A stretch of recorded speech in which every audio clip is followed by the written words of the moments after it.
Who am I when I am not trying to prove myself?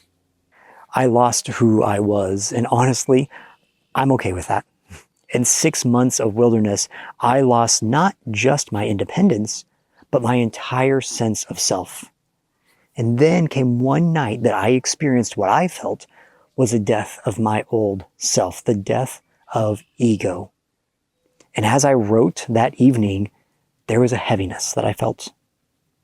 But underneath was a deep sense of trust. I pray and cry out for God's grace. I have searched my soul, and the very last of who I was has been spent. I feel empty.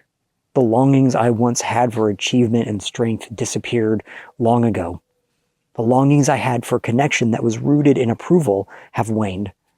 The Matt who was is no longer here, and I do not believe he's coming back. I hold this with grief, wondering how or if I will be able to fit into the places and roles and even the friendships that I once filled.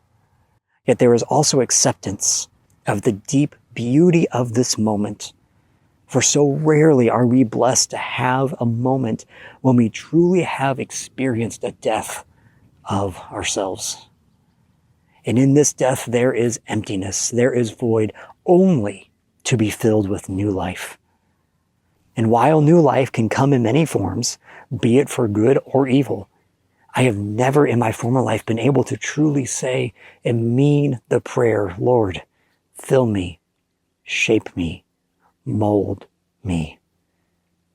We sing and pray often the idea of being an empty vessel, offering ourselves to be shaped by God, and we mean it with all of our hearts. Yet to feel it in my very soul, that is something different entirely.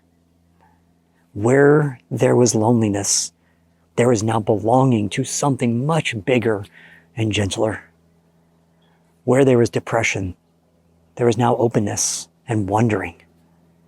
Where there was longing, there is gratitude.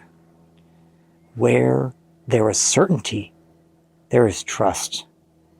And where there is even still grief, there is peace. And when I wrote this for the first time, I didn't feel the need to be anyone else.